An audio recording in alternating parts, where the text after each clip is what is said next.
Pirates, if you look at how the content they produce from Orlando Pirates TV, it's very mature. I mean, they had sitting with Prasten, where they had their legends come and tell stories. You know, all the stories were very nice and funny and fun. There was no story going, "Well, now watch Happy Face, the cherry." It was not. It was very mature. I mean, the Pirates carries themselves as a very mature club, and that's one thing about the two clubs. Where you look at the Kaizer Chiefs, Kaizer Chiefs is slate, it's glam. Kaizer Chiefs is a celebrity between the two.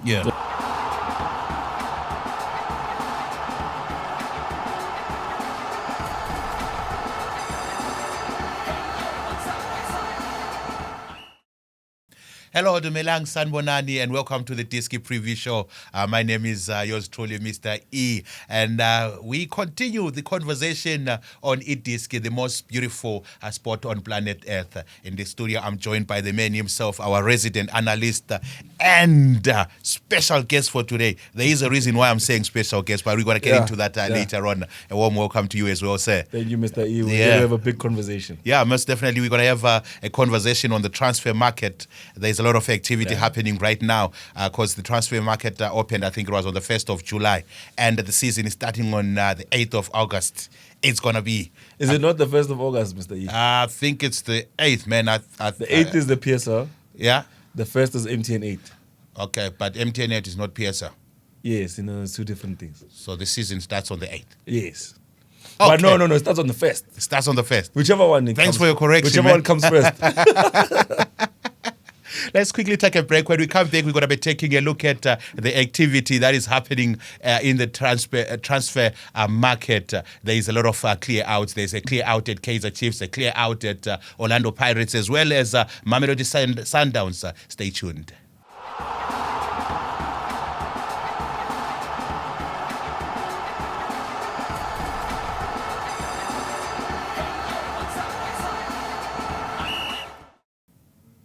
You are still watching the Diski Preview Show as we take a look at the transfer market. And the first club that we'll take a look at is Kaizer Chiefs. Mr. Mo, I think the club that needed to change its personnel more than any other club in the top three of the country's biggest clubs is Kaizer Chiefs, after finishing outside the top 8. Why would you say that, Mr. E? Well, you know, there's been a lot of places and positions within the club that I think they needed to get better people to try and assist the club. I'll give you one of them as the left back position. The last player to be very good, I mean, like to play that with so much, to play the left back position with so much respect was Tsepo Masilela. Yeah. After that, we've had the likes of Utlanti. We had also Walusimbi. We've got a very long list, but the problems on the left-hand side of Kaizer Chiefs didn't seem to be resolved. Mr. E, Kaizer Chiefs has more legends than players. Yeah, that's the only thing that matters when it comes to in people's minds. What Kaizer Chiefs is all about. Yeah. If you ask anybody today walking on the streets, maybe we should do the exercise. Yeah. Rename a starting 11 year Kaizer Chiefs. Yeah. Any starting 11 year Kaizer Chiefs. Yeah. Throughout time. Yeah. They will probably name the guys like you said, Abo Tsepo Masilela, Abo Kune, they'll name Abo Shaba, Abo Rene Lutsunyane, Beyonce. Yeah. So when you look at it now, I mean, what's going wrong with Kaizer Chiefs and their signings? I think one of the comments that was on our video from last week where we spoke about which team had the most registered players. Yeah. Someone said players go from Pirates to Sundowns, from Sundowns to Chiefs. Players go from Super Sports to Sundowns, from Sundowns to Chiefs. So, like I always said about Chiefs, it's like a final destination. We've seen that with quite a lot of players, the likes of Ocastro. We had Kamabiliat. He also did that. Why does Kaizer Chiefs seem to be interested in spent forces? The reality is that Kaizer Chiefs at this moment in time, because of where their wage bill sits, because of the reputation the brand has, they are in a place where they're signing according to, what would make the headlines. That's how it feels sometimes. Another thing about it is that a lot of players don't see Kaizer Chiefs as a place to go and win trophies anymore. So where players were coming to win trophies, now players are trying to avoid going there because they don't know what's wrong with the club. So you look at the likes of the talent, it's easier for Chiefs to sign talents from outside than it is to sign talents from inside the country. A great example of this is Apollos.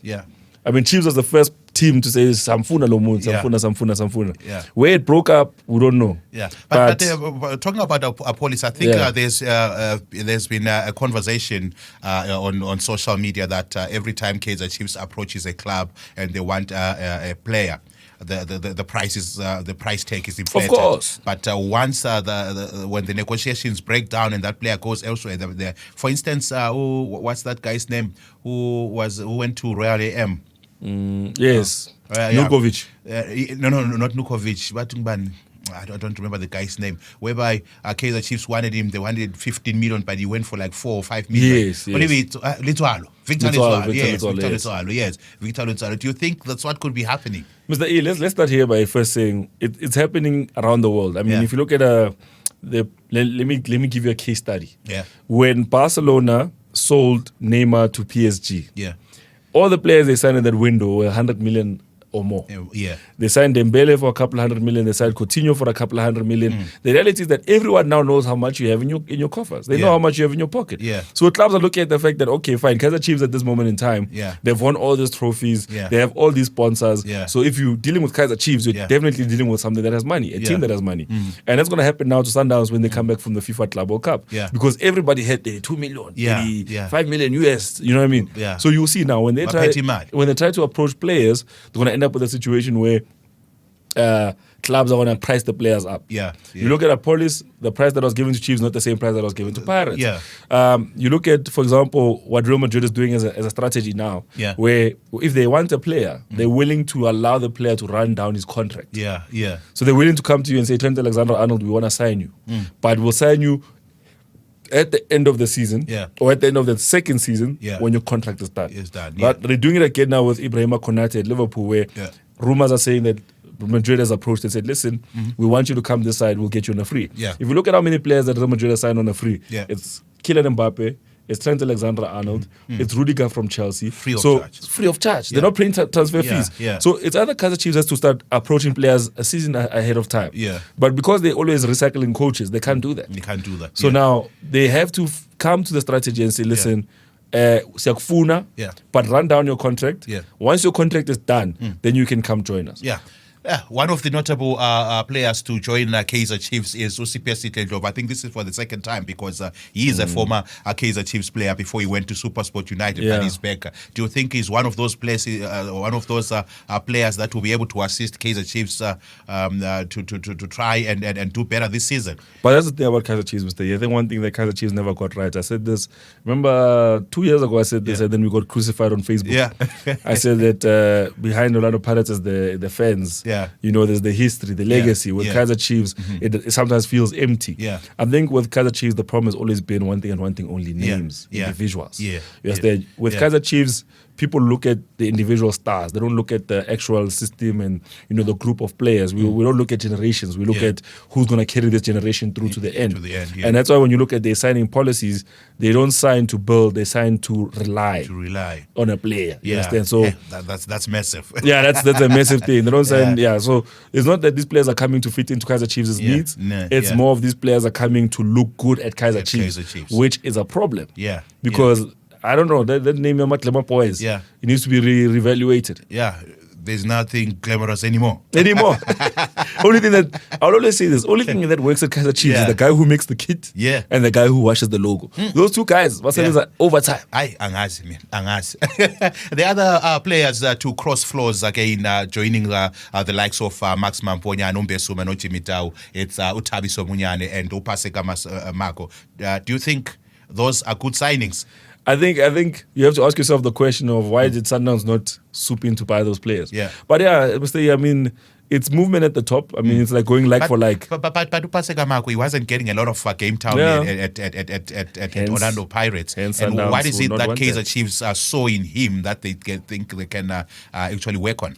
I think when it comes to Kaizer Chiefs signings, the logic is no longer the same where you think they're trying to sign this player to make their squad stronger. You have to ask yourself, who does Marco have relationships with the Chiefs? You understand? What is the situation? Are they taking him because they think no, it is him tight, so for squad for squad depth, like I think most of the time I look at Kaizer Chiefs transfer policy and I don't see why they do most of the stuff they do. Okay. Yeah, Flavio Silva, another player to join Kaizer Chiefs. I think you have seen their off-season friendlies in Europe, and by the way, they are in Netherlands as we speak right now. What do you think? What do you make of him? Wait, think is the answer to Kaizer Chiefs' what jersey number is he wearing now? 74. Is it 77 or 74? Who's 74? Very tall player. Yeah, very tall player. Very tall player. Yeah. 70 something. Yeah, it's all. Yeah, can't trap, can't pass. I'm not going to comment on that. Hey. What do you think is going to be the answer to the problems at Kaizer Chiefs? Because I thought, my own assessment of the season of Kaizer Chiefs throughout the 2024-2025 first season, I think they had issues in the goalposts. I think they had issues on the left back. I think they had issues in terms of in the striking department. They couldn't get anyone who they could rely on in terms of banging those goals. And as far as I've seen right now, it has, unless if there's going to be if they're going to get some more signings or announce more signings, but I'm not too sure if their problems have been solved or have solved. Do you think they just looked at the name? They said like Silva. Yeah, comes from a long line of Silvas. Thiago Silva, David Silva, Bernardo Silva. Bring him, bro. They're just like it's a silver occasion. Yeah. I also saw or maybe it's because they want silverware. So they're like, if we have a silver, we just we'll have to wait for the way. We also saw Unkanyi Soshinga. I think he's good. He's good. I think he's good on the ball. He plays in midfield. Do you think maybe he's? What do you think of Kaizer Chiefs in the absence of Yusuf Mat, who's gone to Austria? Mr. A, you know one thing I'll say about the Yusuf Mat transfer is that we saw a diamond in the rough. I remember I was sitting with you in the stadium and I was saying to you, look at how this boy moves. Yeah. We looked at how and he I was played. so impressed with the way he was moving. It wasn't you, it was Micky. So my bad. I was there. So yeah, you were also there. Derby, I was sitting with Micky and I was like, look at how this boy moves. Yeah. And you know what? I don't know why he moved. I don't know if maybe the club came in for him. Yeah. But like I said, behind Tebogo Mokoena, I think that's one of the most decent holding midfielders we have in the country. He built a system around him. Because some players are playing out of the system and the club is playing a brand of football that doesn't accommodate his particular skill set. Yeah. So that player, I think, was a big loss for the Kaizer Chiefs in terms of what he brought to the club. Yeah. But I understand. After all the abuse he got last season, remember he missed a penalty in the cup, and then he was crucified that week. Yeah. Then next week he scored a goal, and they were like, "We forgive you." But the whole week they were hammering him. So it's one of those things where if you look at the conversation that we're having at the moment around this player, I think he goes there and he does a brilliant job. Yeah. I think it's a loss for what Kaizer Chiefs we're building. I think one thing about Kaizer Chiefs coaches is that they like building around the goal scorers. I think South Africa is like that. South African media will reward goal scoring. Yeah. They won't reward the other facets of the game. Yeah. The last time we spoke about a goalkeeper as highly as about Brian Baloli was Emmanuel Nkwazi. Yeah. And then now we currently have a goalkeeper at the moment who we spoke highly of. Yeah. We're still speaking highly of, which is from Kaizer Chiefs, from Sundowns, the Sundowns goalkeeper. Williams. So if you look at how we prioritize which players we talk about the most, we most of the time talk about the front men. You know what I mean? We talk about the strikers. Yeah. It's so crazy that in South Africa, for example, we were raving around Monnapule Saleng. Yeah. Saleng. Yeah. Saleng leaves briefly. Yeah. His replacement comes in. Yeah. And obviously, what is going to happen? They're going to rave around the replacement. Yeah. And I was laughing. I was like, guys, you guys don't realize that the system, Pirates, just favors this position. Yeah. They play for this position. So whoever's playing there is going to look good. It's going to look good. You could put me there. And I'll be as good. Not saying that the guys are not that good. But the point I'm trying to make is that the former coach of Orlando Pirates had a system around these players. Yeah. And that's why you were able to take one star out and create a second star instead. Yeah. And that's why at Chiefs you don't have that. Yeah. Do they have a replacement for Matt? I don't think so. Yeah. Maybe they're trying to bring in, they're trying to have Unkanyi Soshinga as the replacement. I saw him playing. I think he played something that looked more like the position that Yusuf Mat was playing. Yeah, well, we'll have to see how does it gel around, how does it gel with the players around him. Yeah. I mean, when you lose a player with experience in midfield, you're losing communication between the front line and the midfielders. Yeah. That's why if you look at most clubs, the forward line will move first. then the midfielders will follow. Yeah. So if you look at, like, for example, what happens all the time, like a Super Sports United, before they sign the midfielders from Super Sports, Abo Mukwen and all that, the forwards left first. Because those guys look good because of these guys. It's how football works. It's not about who scores the goals, it's about who creates the chances in the tight spaces for those guys to be in positions to score goals. So if you look at what's happening now, Yusuf Mat has left. You see that the front players will suffer. The protection, the players behind him will also suffer because he offered a layer of protection, but he also offered the relationship. I can raise 1-2 a stranger. I'll just say like that. You need to have someone that you understand. You have to know someone. You understand? You want to say if we know each other. Like if we're footballers and we know each other, and I know if Mr. is giving it to me here, he's gonna run there. I can 1-2. Yeah, he's got speed. He doesn't have speed. You understand? He can trap the ball from. You understand? So now if it's a random stranger, I don't know what he wants to do. But relationships in football work like that. Do these players have chemistry? That's the word we use. So if we don't have chemistry, the midfield pivot is gone. Who's going to come in and replace him? How long is it going to take for him to gel with the team? Is it going to be a matter of the Kaizer Chiefs fans must switch off their phones till at least April next year? That's like what? Almost close to a year. Let's come back to watch the I get you. And on a lighter note, Kaizer Chiefs managed to beat PEC by 1-0, and what a goal it was from the youngster Utlongwane from the lower. I mean, from the DDC. I think he's going to be promoted. I think they need him this time around. 100%. But we'll see what happens next season. Maybe they will use him. Maybe they won't. Okay, fantastic. Now let's take a look at what's been happening at Orlando Pirates. There's been a lot of people, players rather, not people, players that have joined Esgama Kebula in Soweto, in Orlando, right? But the biggest one, including the coach.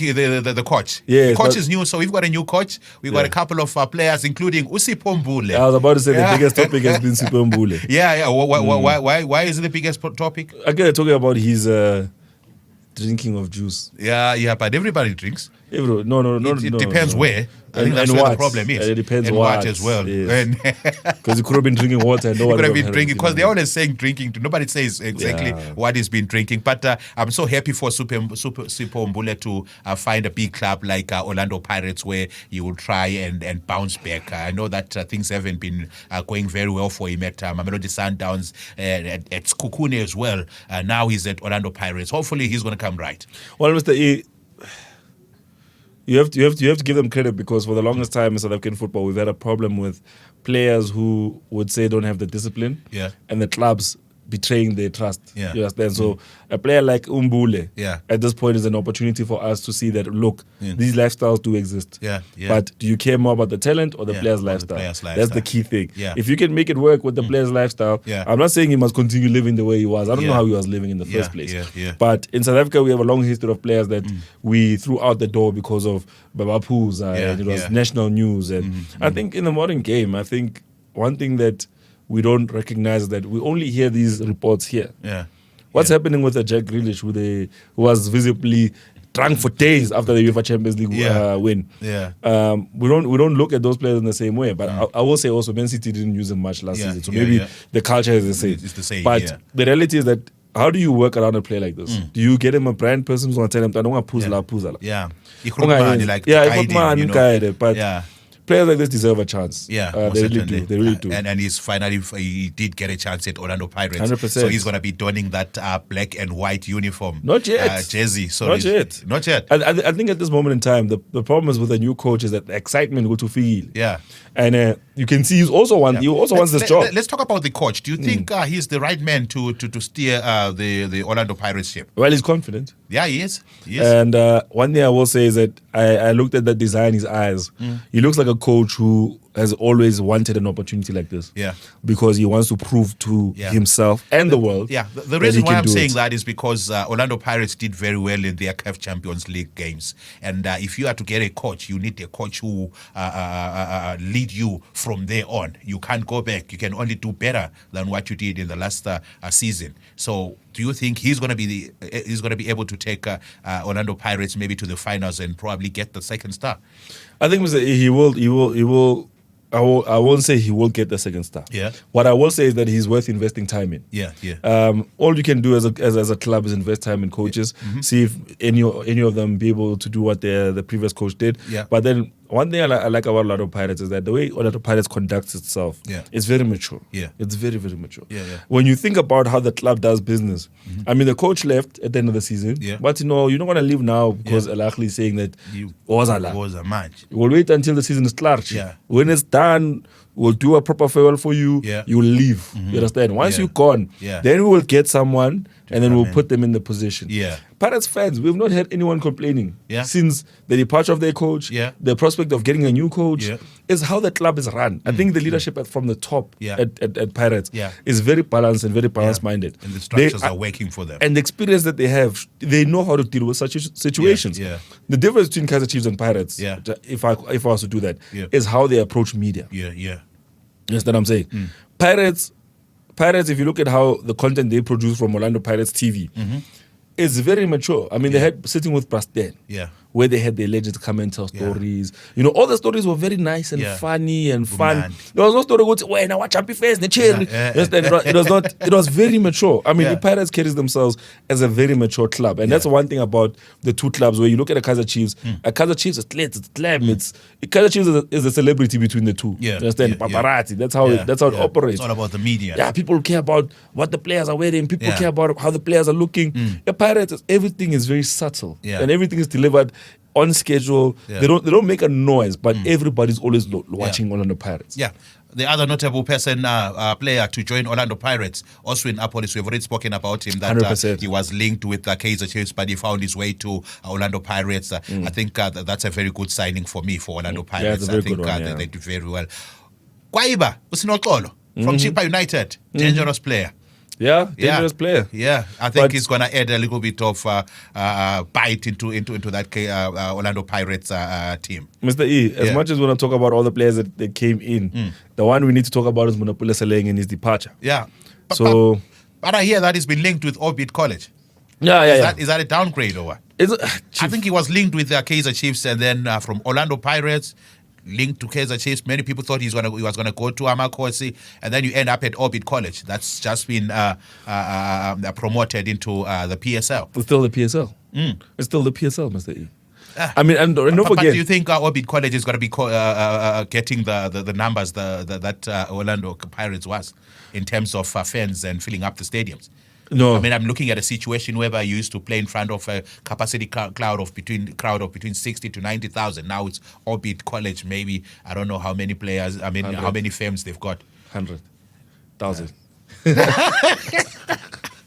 You're quite right. Mr. E, we're not here to review the size of clubs. I think one thing is that Monnapule Saleng needs to get his career back on track.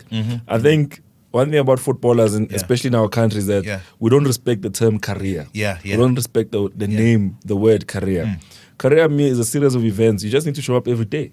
And one thing that I think we fail to do as footballers in South Africa is showing up every day. And that's why so many things about us, like, I mean, Monnapule Saleng was one of how many goal scorers that we had in the country when he was still hot. There were South African goal scorers. Not besides Reines. You understand? Like, who else was top of mind? Ashley Dupree. He's somewhere Who there. else was top of mind as a goal scorer in South Africa when Monnapule Saleng was top of his game? It was only Monnapule Saleng. And South Africa will always complain that we don't have goal scorers.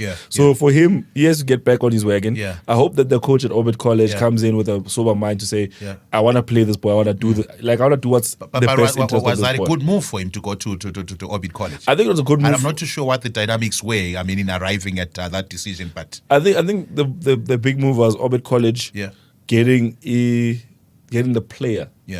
That I think was a master stroke from them. Because it put them in the limelight. Everyone knows the name now. Now we're talking about them. Besides them being promoted, I think now everyone knows the name of Orbit College because they have Monnapule Saleng.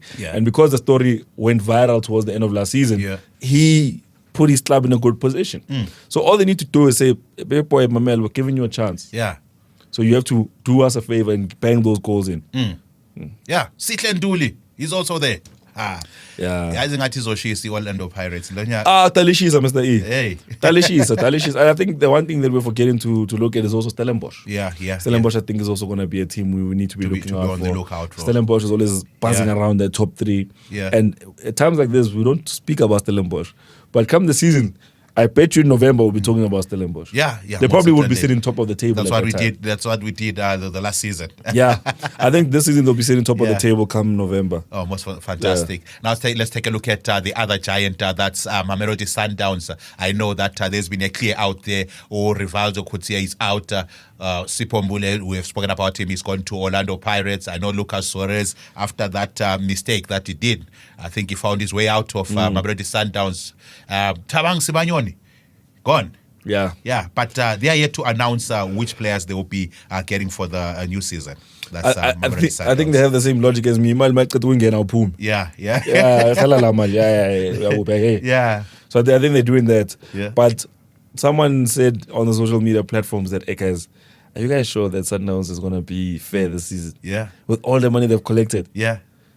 Are you sure we're getting the same Sundowns? Yeah. Because right now they have to, obviously now it's holiday time. They gave their players, their staff 1 or 2 weeks to go home and rest. But knowing how Sundowns backroom stuff is, those workaholics, they're probably still planning for next season, working it out. Or okay, so I think we're gonna see a lot of movement from Sundowns come next week. In terms of who they want, like business. They want to do quick business because they have the money. They've got the money. Yeah, they got the money. But that's also a problem. Yeah, because now if they come and they say, "Hey, Coco, we want a player, 40 million." Exactly. But when another player comes, we just say, "I know it's only 6 million." Nah, no, we can talk. Yeah, we can fix it. It's like those shops where you want to go buy a shoe and they look at you. For you, Grotman, 1,000 rand. 1,000 rand. Yeah. The next guy comes in, they're like 250. Yeah, 250. These are some of the teams that have had clear outs. I know also Amazulu, Sutu, they've had a clear out. Babinano, Kukune. It's every team is gearing up for the new season and they all want to compete. I would like to thank you very much for joining us in this episode of the Diski Preview Show. Wait, Mr. E, what's your prediction? For which game? Or for the team that's going to win the league this year? Sir. Oh, yeah. I think Orlando Pirates is going to take this one. Yeah, no offense to Kaizer Chiefs. Yeah, no offense to Kaizer Chiefs and Mamelodi Sundowns, but I think Orlando Pirates is serious about challenging Mamelodi Sundowns for this season's top position. MTN8, who's going to win it? Kaizer Chiefs. Just joking. They are not even there. No, I'm not going to give you that prediction. You're going to hold me to it. You're going to get us blacklisted. Yeah, we're going to get blacklisted. Yeah. What do the kids say these days? Cancelled. Cancelled. Thank you very much for watching the Diski Preview Show. Signing off is yours truly, Mr. E.